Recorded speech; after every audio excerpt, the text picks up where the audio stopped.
ዘ አፍሪካንስ አፍሪካና አምባገነን መሪዎቿ በዴቪድ ላምፕ ተርጓሚ ነብዩ ኢያሱ 1984 ዓመተ ምህረት ክፍል 10 ምዕራፍ 14 የገንዘብ አቅም ነፃ ሆነን ለመኖር ከአፍሪካ ተዝቆ የማያልቅ ቅምጥ ሀብት ሙሉ ጥቅሙን በማግኘት ለመደሰት ከፈለግን ለሁሉም ህዝቦች የጋራ ብልጽግና የሰውና የማቴሪያል ሀብታችንን በተሟላ ሁኔታ ጥቅም ላይ ለማዋል መተባበር አለብን።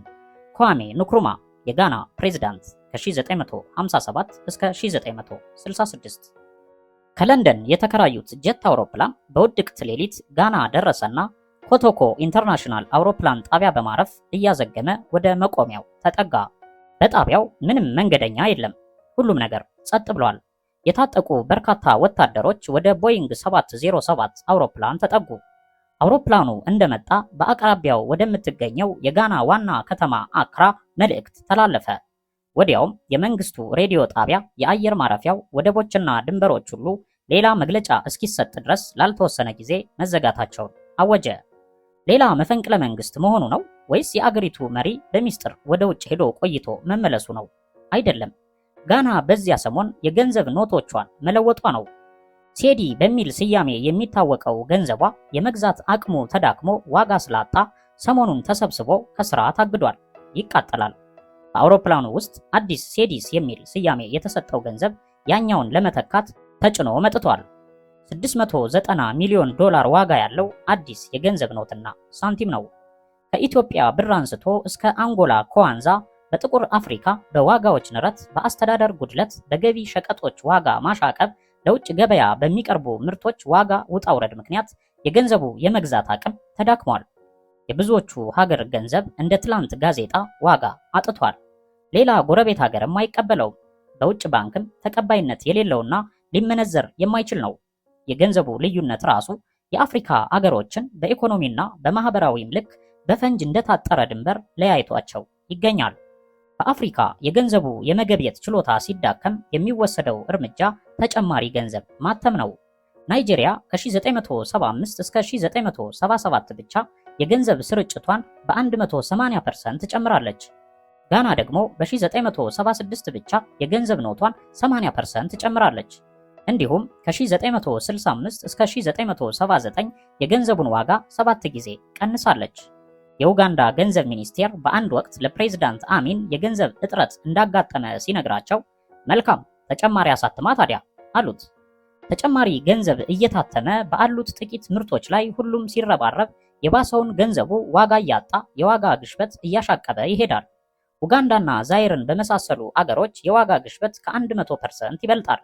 የኑሮ ውድነት እየከፋ ሲሄድም የወር ደሞዝና የዕቃዎች ዋጋ ግንኙነት ይናጋል። ደሃው የበለጠ ደሃ ይሆናል። በጋና የምግብ ዋጋ ከ1963 እስከ 1977 23 እጅ አድጓል። በ1981 አንድ የመኪና ጎማ ዋጋ 360 ዶላር ደረሰ። የጥርስ ሳሙና 6 ዶላር ተኩል ሆነ። በዛይር የታይም መጽሔት ዋጋ 10 ዶላር ደረሰ። የዳቦ ዋጋም ወደ 2 ዶላር አደገ። በዛምቢያ አንድ ወዛደር መጥበሻ ለመግዛት የሳምንት ክፍያውን ማውጣት አለበት። የጋና የቀን ሰራተኛ በቀን 1 ዶላር ተኩል የሚከፈለው ሲሆን ለቤተሰቡ መጠነኛ ምሳ ለማብላት ግን 11 ዶላር ማውጣት ይኖርበታል። ህዝቡ እንዴት እንደሚኖር አይገባኝም አሉ የጋና ዩኒቨርሲቲ ፕሮፌሰር ያው ሳፋ። በቤታቸው ውስጥ ተቀምጠን ሳለን ቡና መጋበዝ እንደማይችሉ ገልጠውልኝ ውሃ በብርጭቆ አቀበሉኝና ህዝቡ በችግር ነው የሚኖረው። በቀን 1 ጊዜ ብቻ ነው የሚመገበው። የተጠላ ስራ ነው የሚያገኙት። ልጆቻቸው ወተት የሚያገኙት ከስንት አንድ ቀን ነው። ቅዳሜና እሁድ ወደ እርሻ ልማቶች ይሄዱና ሙዝ በመሰብሰብ ገንዘብ ያገኛሉ። አንዳንዶቹ ወደ ምርት ልውውጥ ደረጃ ወርደዋል። እጅግ አስፈላጊ ከሆኑት መሰረታዊ ሸቀጦች በቀር ሌላ መግዛት አቁመዋል። በሸቀጥ መደብሮች ምንም ነገር የለም። አንድ የቅንጦት ሸቀጥ ሲመጣም እጅግ ውድ ከመሆኑ የተነሳ መግዛት አይቻልም። በኪሴ ያለው ገንዘብ ምንም ትርጉም የለውም፣ ምክንያቱም ምንም ሊሸምት አይችልም በማለት አማረው ነገሩኝ። በህይወት ለመቆየት አንዱ ዘዴ አለማባከን ነው። አፍሪካውያን ሁሉንም ነገር በጥንቃቄ ይጠቀሙበታል። የተጣሉ በስም የተለበዱ የወተት መያዣዎች ለማገዶ ማቀጣጠያነት ይውላሉ። ፌስታሎች ሲቆሽሹ እየታጠቡ ለረጅም ጊዜ ያገለግላሉ። አሮጌ ጎማዎች ሰንደል ነጠላ ጫማ ይሰራባቸዋል። ባዶ ጠርሙሶች ይሸጣሉ። ጋዜጦች ለመጠቅለያነት ያገለግላሉ። ልብሶች ሲቀደዱ እየተጣፉ እየተሰፉ እስኪቦጫጨቁ ድረስ ይለበሳሉ። ማጠቢያ ስፖንጆችን እስኪበጣጠሱ ይጠቀሙባቸዋል። የቆርቆሮ ጣሳዎች ለመኪና አካል መበየጃ እንደ ላሜራ ሆነው ያገለግላሉ። የሰው አይነ ምድር ለማዳበሪያነት ይውላል። የቁም ሳጥን ስብርባሪዎች ለድሆች ቤቶች ግድግዳ ይሆናሉ። በብዙ አገሮች ባዶ ጠርሙስ ካላመጣህ ከግሮሰሪ ቢራ መግዛት አትችልም። በበለጸጉትም ሆነ ባልበለጸጉት ሀገሮች የአንድ አገር ገንዘብ የመግዛት ኃይል የሚለካው የአገሩ ኢኮኖሚ ዕቃዎችን ለማምረትና አገልግሎት ለማሟላት ባለው አቅም ነው። የደቡብ አፍሪካ ራንድ ጠንካራ ሆኖ የኖረው የአገሪቱ ኢኮኖሚ አዳጊ በመሆኑ ነው። ላይቤሪያም የአሜሪካን ዶላር ስለምትጠቀም ድጋፍ ጨብጣለች። በአፍሪካ ግን የገንዘብ ስርጭት በጨመረ ቁጥር ምርቱ እየቀነሰ በ1970ዎቹ በ20 አገሮች የነፍስ ወከፍ ገቢም እንዳቆለቆለ የዓለም ባንክ ዘገባ ይጠቁማል።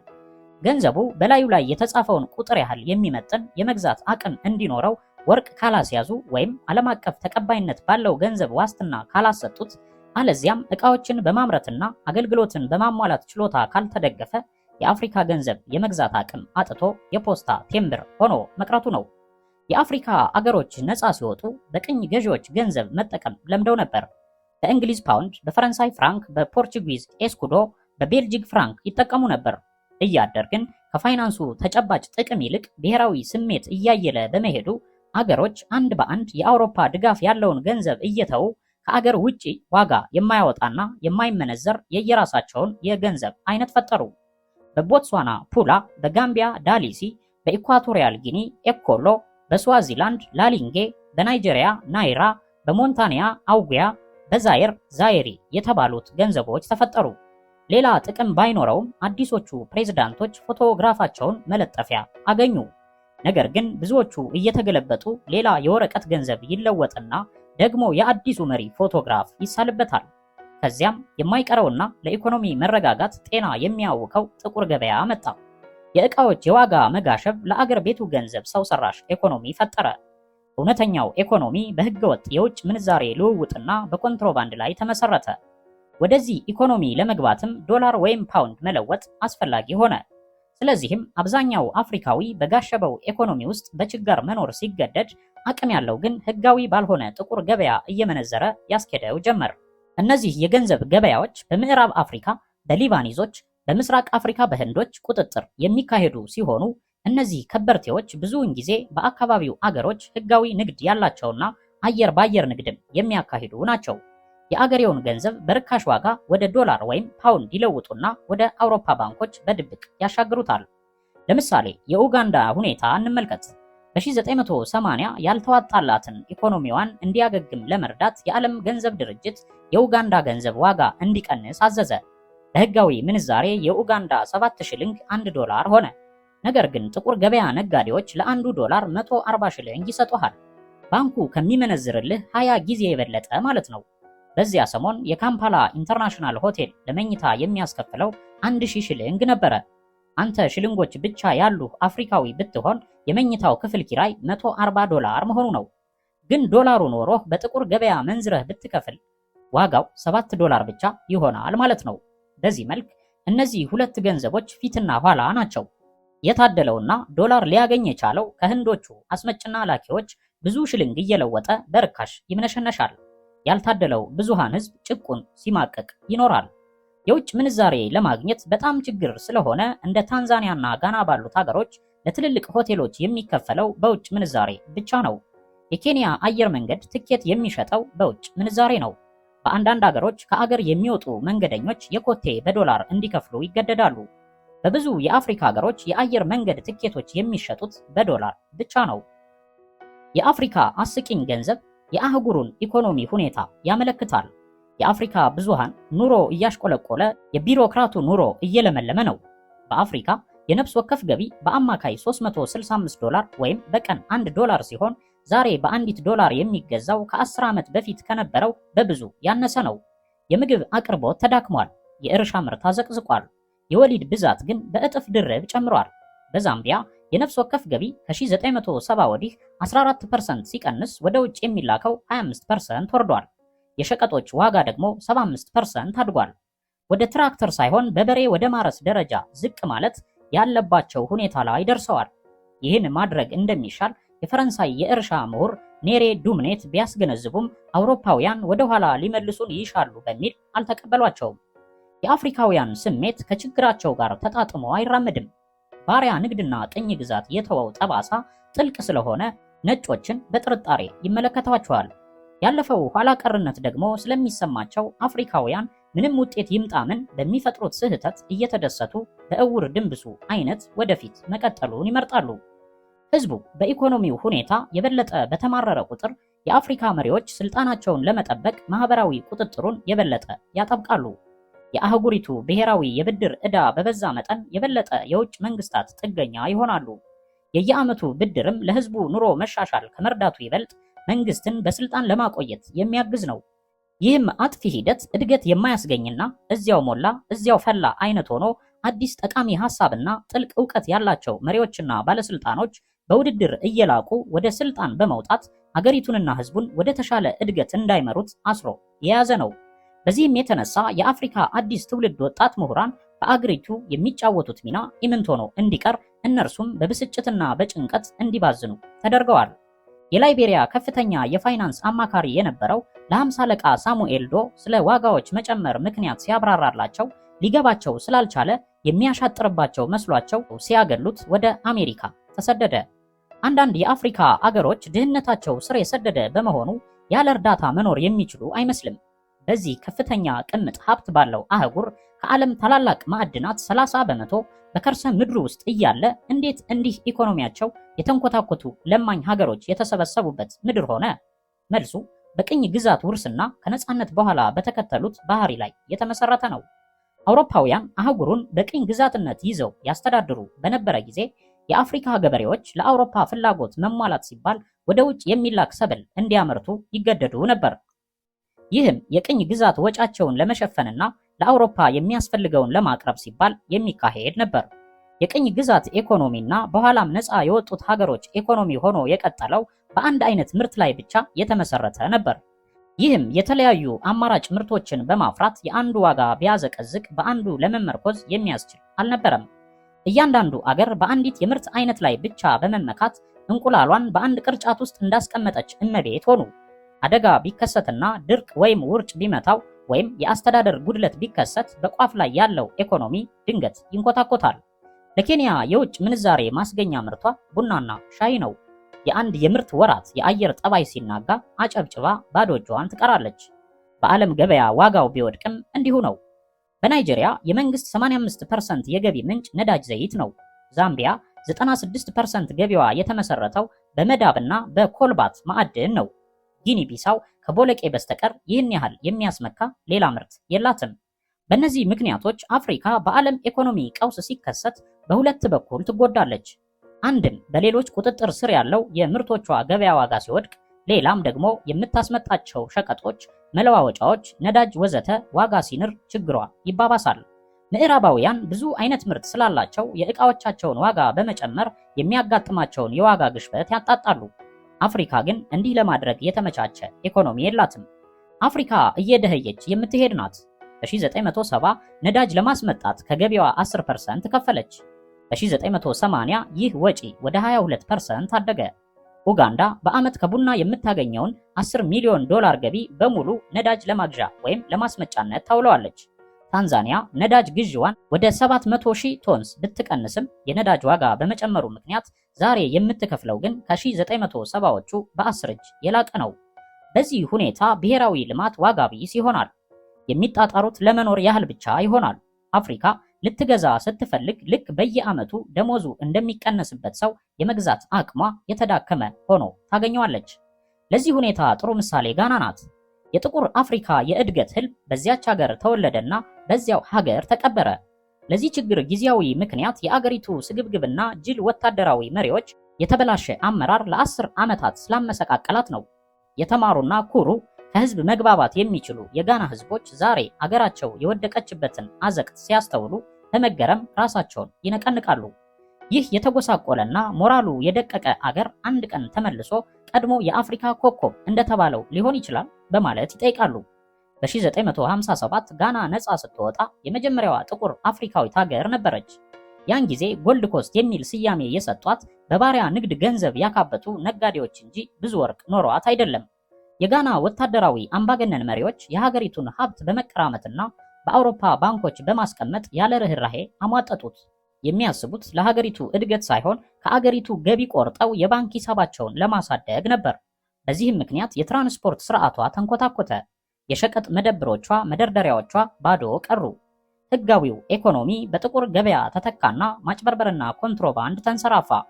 ከ20 ዓመት በፊት የጋና ህዝቦች የሚያወሩት ውጤት ለመጨበጥ ስለመቻላቸው ነበር። ዛሬ ግን የሚወያዩት ችግሩን ተቋቁመው ለመኖር ስለመቻላቸው ሆኗል። የጋና የኢኮኖሚ መንኮታኮት የተፈጥሮ ሀብት የሌላት ሆነ አይደለም።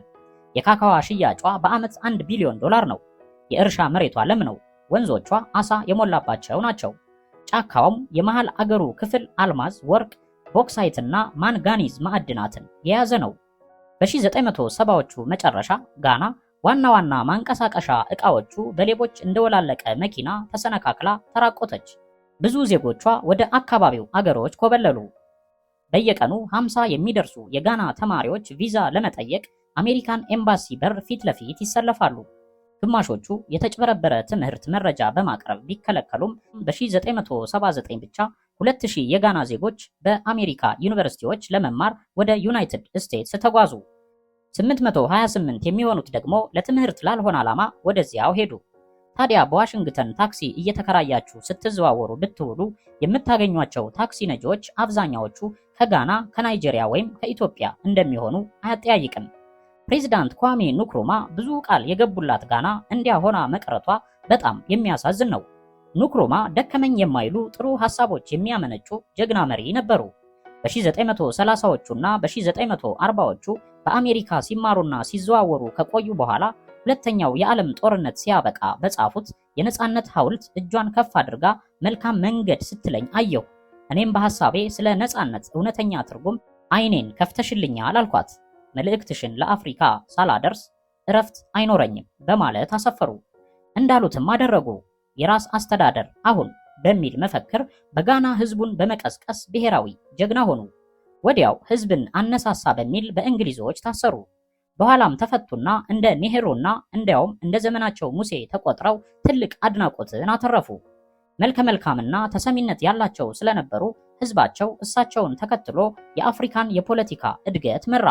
አስተሳሰባቸው ለነጻነት እንቅስቃሴዎችም ሆነ ለዜጎች መብቶች ትግል የሚያግዝ በመሆን በአፍሪካ አህጉርና ከዚያም አልፎ በአሜሪካ ሳይቀር ተቀባይነት ነበረው። ኑክሩማ ራሳቸውን እንደ ለውጥ ሐዋርያ በመቁጠር ጥቁር ህዝቦች በእርሻ ብቻ ከመተማመን ወጥተው ኢንዱስትሪዎችን በማስፋፋት ያለቀላቸው የፋብሪካ ምርቶችን ማቅረብ እስከቻሉ ድረስ ከአገልጋይነት አይወጡም ብለው ያምኑ ነበር። ኑክሩማ በመጀመሪያ ጋናን የለወጡ ብዙ መልካም ስራዎች ቢያካሂዱም በኋላ ግን በአፍሪካ የብልጽግናና ነጻነት ሞዴልነት ወደ ድህነትና ጭቆና ምሳሌነት አወረዷት። ኑክሩማ ለራሳቸውና ለሀገራቸው ክብር በሚል ብዙ የብድር ገንዘብ ያለ አግባብ ለቅንጦት ፕሮጀክት አዋሉ። አፍሪካ አንድነት ድርጅትን ጉባኤ ለማስተናገድ ለጉባኤ አዳራሽ ማሰሪያ $16 ሚሊዮን አዋሉ። ውስን አገልግሎት ላለው አጭር አውራ ጎዳና ማሰሪያ ለጉራ ሲሉ $9 ሚሊዮን አወጡ። ለቤተ መንግስት ማስገንቢያ $8 ሚሊዮን አፈሰሱ። መርከብ መጠገኛ ወደብ ለማስገንባት $17 ሚሊዮን ከሰከሱ። በ7 ዓመት ውስጥ ማለትም ከ1958 እስከ 1965 የአገሪቱ የውጭ ምንዛሬ መጠባበቂያ የነበረው $481 ሚሊዮን ተሟጦ በተቃራኒው አገሪቱ የ$1 ቢሊዮን ባለ ዕዳ ሆነች። በዚህም የተነሳ ህዝቡ መንቀፍና መቆጣት ሲጀምር ኑክሩማ ጠረጠሩና ጭካኔ አመጡ። ተቃዋሚዎቻቸውን አሰሩ። ራሳቸውን የዕድሜ ልክ ፕሬዝዳንት አደረጉ። ፓርላማውን አዳክመው ያቀረቡለትን ሁሉ የሚያጸድቅ ግዑዝ የላስቲክ ማህተም አይነት አደረጉት። ከዚያም ተቃዋሚዎች ሁሉ ያለ ፍርድ 5 ዓመት እንዲታሰሩ የሚያዝ ድንጋጌ አወጡ። ወደ ኮሚኒስቱ ዓለምም ተጠጉ። በ1966 ወደ ቻይና ለጉብኝት እንደሄዱ ሲገለበጡ ህዝቡ እጅግም አላዘነላቸውም። ሐውልታቸውን ነቅሎ ጣለ። ፎቶግራፋቸውን ለዓለም የኢንተርፖል አባል አገሮች አሰራጨ። ያን የመሰለ ዓለም አቀፍ ዝና ያተረፉ ሰው ወደ ኋላ ያለኔ ሰው የለም በማለት በማበላሸታቸው አሳፋሪ አወዳደቅ ደረሰባቸው። ኑክሩማ በካንሰር እስከሞቱ ጊዜ ድረስ በጊኒ በስደት ኖሩ። የጊኒው ፕሬዝዳንት ሴኩ ቱሬም ባልተለመደ ሁኔታ ምክትል ፕሬዝዳንት አደረጓቸው። በ1966 ከገለበጧቸው ወታደሮች አንዱ የሆኑት ኮሎኔል አክዋሲ አማንኳ ሲናገሩ ንክሩማ ትልቅ ሰው ሊሆኑ ይችሉ ነበር። ጥሩ ጀምረው የአፍሪካ ነጻነት ምሳሌ ሆኑ። በሂደት ውስጥ ስልጣንን በመውደድ የራሳቸውን ገናና ስም መፍጠርን በመሻት በህገ መንግስቱ የተሰጣቸውን ስልጣን ያለ ርህራሄና ያለ አግባብ ለምኞታቸው ማሟያ ተጠቀሙበት። እንግዳ የሆነ የስልጣን ፍቅር እያደረባቸው መጣ ሲል ተችቷል። የንክሩማ መወገድ ግን የጋናን ችግር አልፈታም። በአፍሪካ የመጀመሪያው መፈንቅለ መንግስት የመጨረሻው የሚሆንበት አጋጣሚ ኢምንት ነው። እሳቸውን የገለበጡ ወታደሮች በህዝብ ለተመረጠ መንግስት ስልጣን ያስረከቡት ከ3 ዓመት በኋላ ነበር። ነገር ግን በ1972 ደግሞ የሲቪሉ መንግስት በጀነራል አቸምፓጋን ተገለበጠ። ጀነራሉ ያለማቋረጥ የሚያጨሱና ያለ ውስኪ ውለው የማያድሩ ነበሩ። አቸምፓንግ በ1978 የጦር ኃይሎች ጠቅላይ አዛዥ በነበሩት በሌተናል ጀነራል ፍሬድሪክ አኩፎ ተገለበጡ። በአመቱ ደግሞ አኩፎ በ32 ዓመቱ የአየር ኃይል መቶ አለቃ ጆሪ ሮሊንግስ አማካኝነት ተገለበጡ።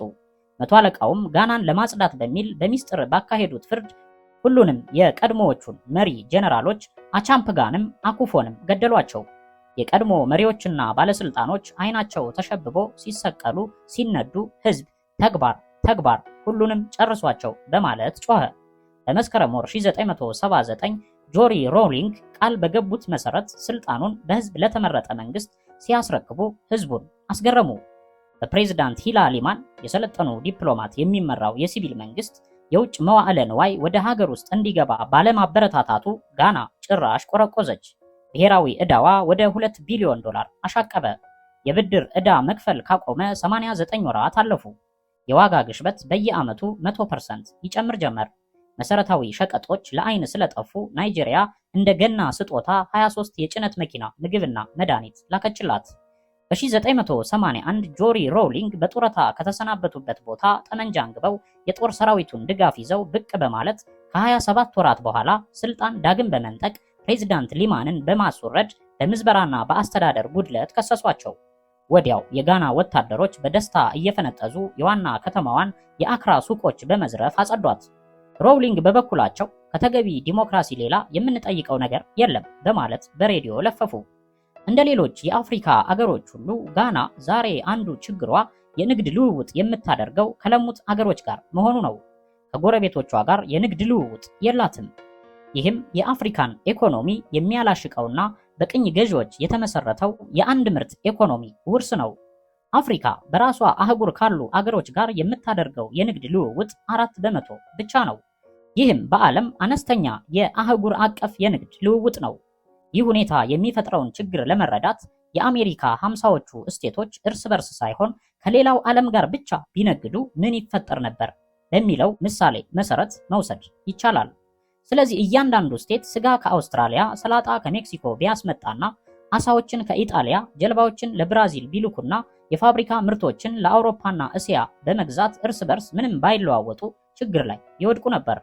ምክንያቱም ኒውዮርክ ዋናው ምርቷ ፍራፍሬ በድርቅ ምክንያት ቢጠፋ ሌላ የምታካክስበት ምርት ስለማይኖራት ከእንግሊዝ ገንዘብ መበደር ይኖርባታል ማለት ነው። ይህን በውጭ ገበያ ላይ ጥገኛ መሆንን ለማስቀረት እያንዳንዱ የአሜሪካ ስቴት ቀላል ኢንዱስትሪዎች ማቋቋም ይጀምራል።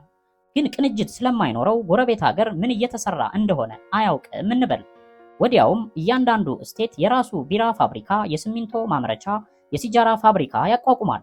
ብዙዎች ትንሽ ስለሚሆኑ ትርፍ ማስገኘት ስለማያስችሉ በመንግስት ድጎማና በከፍተኛ ታሪፍ ድጋፍ ይደረግላቸዋል ማለት ነው። የሁኔታውን አጉልነት በመረዳት ጥቂት ስቴቶች የየራሳቸው ዓለም አቀፍ አየር መንገድ እንዳለ ሆኖ ክልላዊ የኢኮኖሚ ኮሚኒቲ ያቋቁማሉ። 6ቱን አየር መንገዶቻቸውን ወደ አንድ ያጠቃልላሉ። የንግድ ገደብና የይለፍ አንጃ ግራንጃን ያስወግዳሉ። አንዱ የሲጃራ ፋብሪካ ብቻ ለሁሉም የሚያስፈልገውን ምርት እንዲያቀርብ ይሆናል። ነገር ግን ከጅምሩ ችግር ይኖራል። ስቴቶች የሚናገሩት የተለያየ ቋንቋ ነው። የሚጠቀሙበት በተለያየ የገንዘብ አይነት ነው። የአንዱ ስቴት ገንዘብ በሌላው ተቀባይነት የለውም። ገጽታውን ይበልጥ ለማብራራት ለምሳሌ 2 ስቴትስ ቬርሞንት እና ኒው ሃምፕሻየር በድንበር ውዝግብ ይዋጋሉ እንበል። ሜን የምትባለዋ ስቴት በወታደር የምትገዛና ማርክሲስት ፍልስፍና ለመከተል የወሰነች ናት። ከኔቲከት የተሰኘችዋ ስቴት ደግሞ ወደ ካፒታሊዝም የሚያመራ የሲቪል መንግስት አቋቁማለች።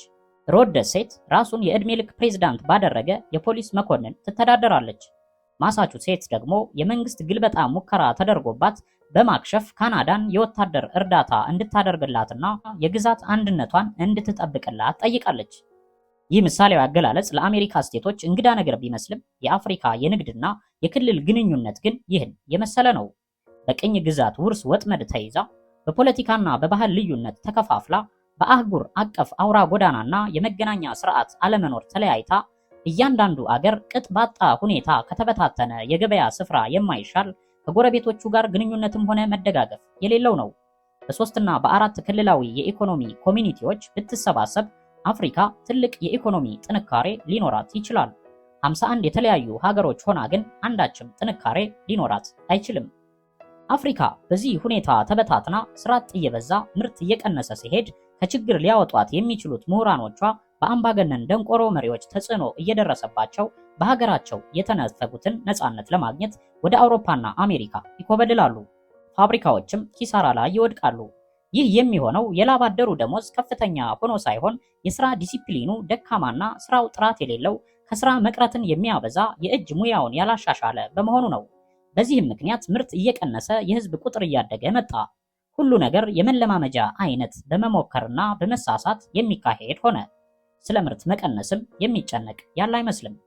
ሌላው የአፍሪካ ሀብት የዱር አራዊት ሲሆን ቱሪስቶችን በመሳብ የውጭ ምንዛሬ ገቢ የሚያስገኝ ነው።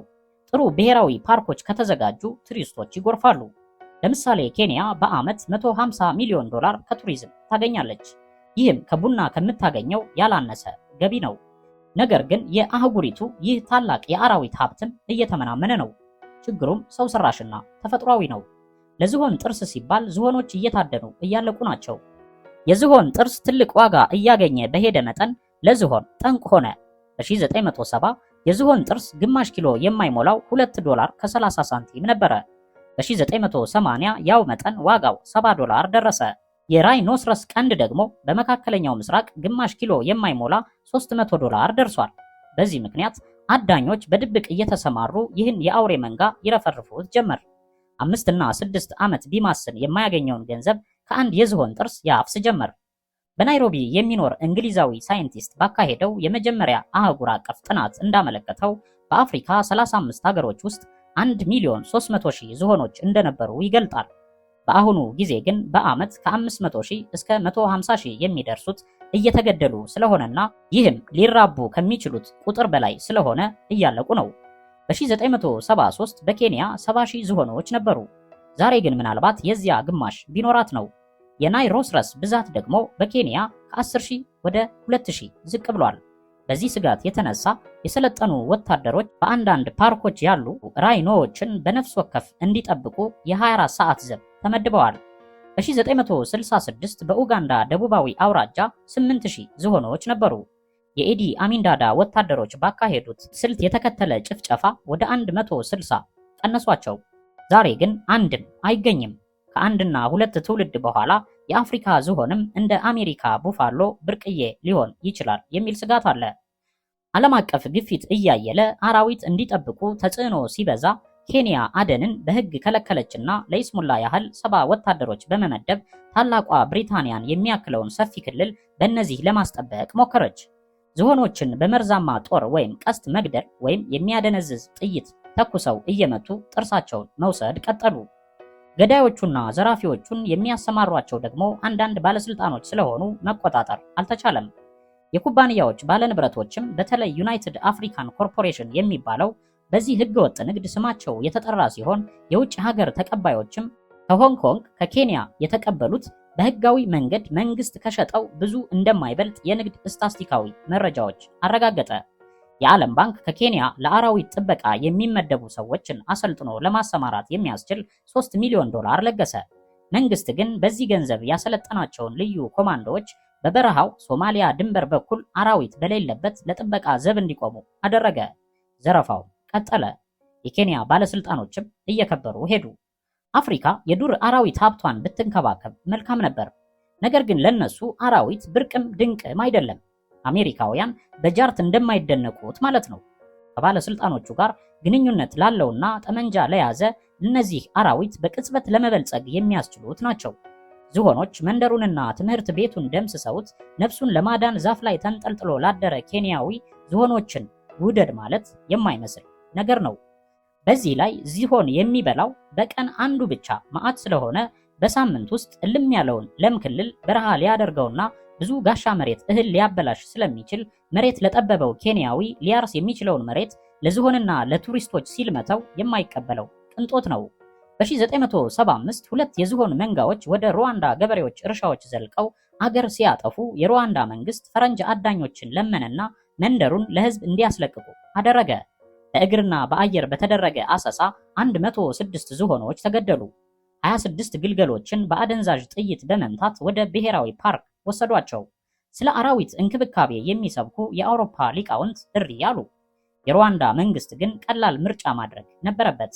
ከህዝብና ከዝሆኖች ማናቸው ይኑሩ በሚለው በኬንያ ሰው የሰፈረበትን ክልል ከወረሩ የሚደረገው ይኸው ነው።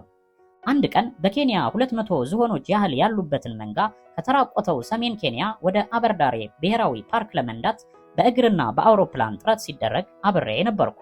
መንጋው ዝቅ ብላ በመብረር በምታስፈራራ ሄሊኮፕተር ደንብሮና ተደናግጦ በደጋማው ክፍል እንደ ታንክ ባታሊዮን እየተርመሰመሰና እንደ ነጎድጓድ እያስገመገመ ዛፎችን፣ አጥሮችን፣ መንደሮችን ሳይቀር እየደረመሰ ነጎደ።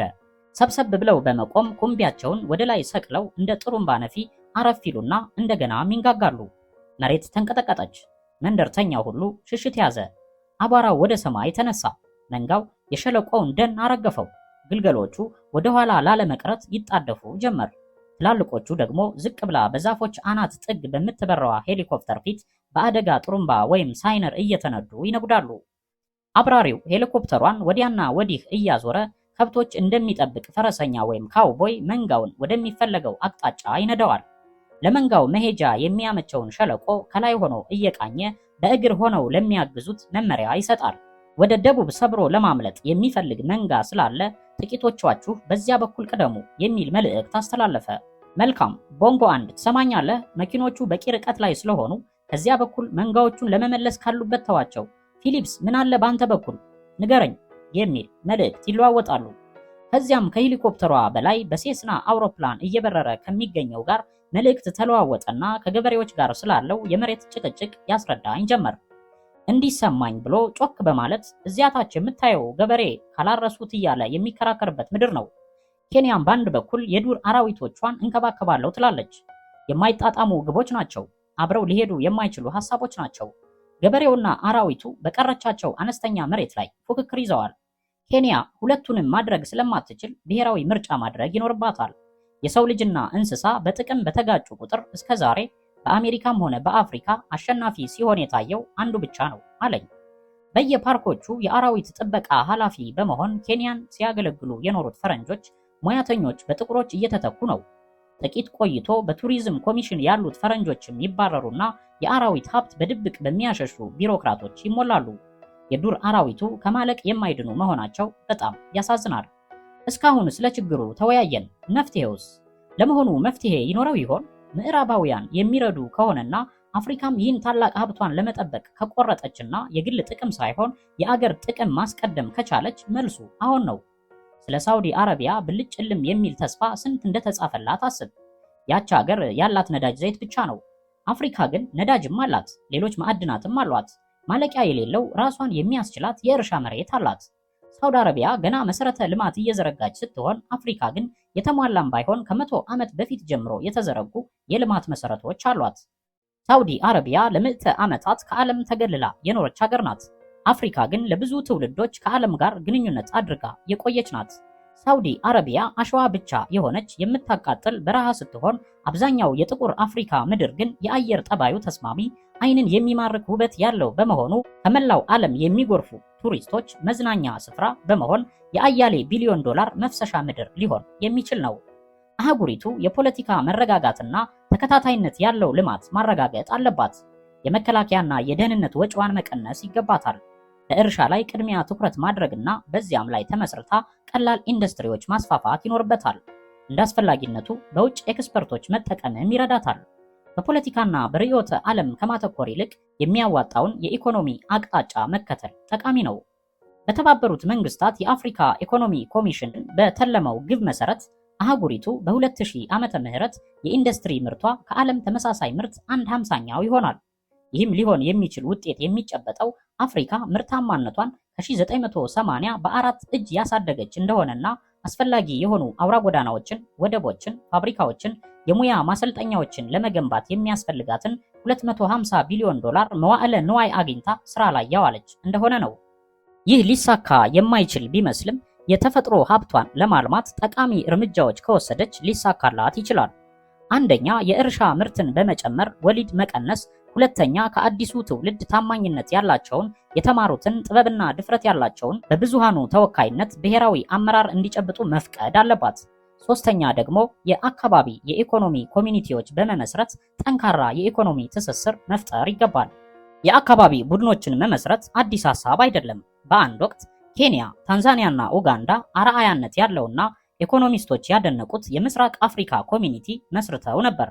ሶስቱም አንድ አየር መንገድ፣ አንድ የፖስታና የትራንስፖርት እንዲሁም የጋራ ጉምሩክ አገልግሎት ነበራቸው። ገንዘባቸው አንድ አይነት ሆኖ ሁሉም ክልል ውስጥ ይሰራበት ነበር። የአንዱ ተወላጅ ያለ ገደብ ሌላው ዘንድ ሄዶ መኖርና መስራት ይችል ነበር። በምዕራብ አፍሪካም በ1975 15 አገሮች ያውም በቋንቋ የተለያዩ ሆነው የምዕራብ አፍሪካን ኢኮኖሚ ኮሚኒቲ ኤኮዋስ መስርተዋል። ላይቤሪያ፣ ሴራሊዮንና ጊኒ ደግሞ የማኖ ወንዝ ህብረት በሚል አቋቁመዋል። በ1981 ደግሞ ሴኔጋልና ጋምቢያ ሴንጋምቢያ የተሰኘ ማህበር መሰረቱ።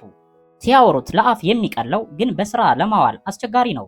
በካይሮ ኬፕታውን አህጉር አቋራጭ አውራ መንገድ እንዳልተሰራ ሁሉ የኮሚኒቲዎች ትብብርም አልሰራም። በጉርብትና ከመተባበር ይልቅ የድንበር ግጭቶች ያይላሉ። በ1977 የምስራቅ አፍሪካ ኮሚኒቲ የፈረሰው በፖለቲካ ልዩነት፣ ኬንያ ካፒታሊስት፣ ታንዛኒያ ሶሻሊስት፣ ኡጋንዳ ወታደራዊ አቅጣጫ በመያዛቸው ነው። በውጤቱ የሁሉም ጥቅም ተዳከመ። የአህጉር አቋራጩ አውራ ጎዳና መሰራት ጉዳይ ልክ እንደ ደቡብ አሜሪካው ሁሉ ጊዜው ገና አልደረሰም። ፕሬዝዳንቶች በተራ ምቀኝነት ይዘጉታል። ወታደሮች ቀረጥ ለመሰብሰብ ሲሉ ኬላ ያበጁበታል። መንግስታቱም ማደስ ይሳናቸዋል። አፍሪካ አህጉር አቋራጭ ትራንስፖርት እስክትመሰርትና የመገናኛ መረብ እስክትዘረጋ ብሎም የአካባቢውን መግባባትና ወዳጅነት እስክትፈጥር ድረስ ብዙዎች ሀገሮች ከእርስ በርስ ይልቅ ከአውሮፓ ጋር መነገድን የተሻለና ርካሽ አድርገው መቀጠላቸው የማይቀር ነው። የአፍሪካ የወረቀት ገንዘብ መዳከምን በተመለከተ መፍትሄው ቀጥተኛ ይመስላል። የየአገሩ ብሔራዊ ገንዘብ ቀርቶ በየክልሉ በርካታ ሀገሮች አንድ አይነት ገንዘብ በመጠቀምና ያም ገንዘብ ከጀርባ የበለጸጉ አገሮች ድጋፍ እንዲኖረው በማድረግ ማቆራኘት ይጠቅማል። የምዕራቡ ዓለም አፍሪካ ነፃ ከወጣች በኋላ ያደረገው ድጋፍ በአመዛኙ አቅጣጫውን የሳተና መናኛ ነበር። ቅጥ ባጣ መንገድ ለአፍሪካ የተወረወረው የእርዳታ ገንዘብ እምብዛም አልጠቀመም። የፈጠረው ነገር በምጽዋት የመኖርን ስሜት ነው።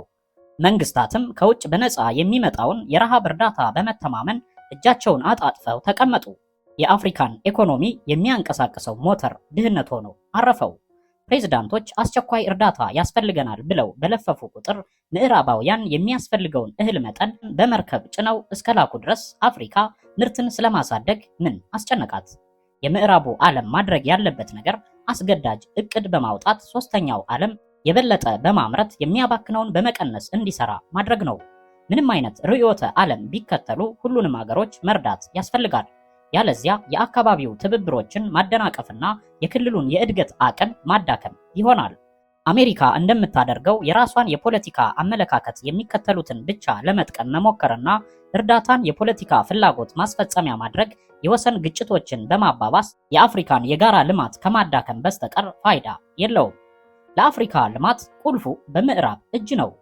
አፍሪካም ከአውሮፓ ጋር የበለጠ የኢኮኖሚ መቀራረብ ማድረግ ይኖርባታል።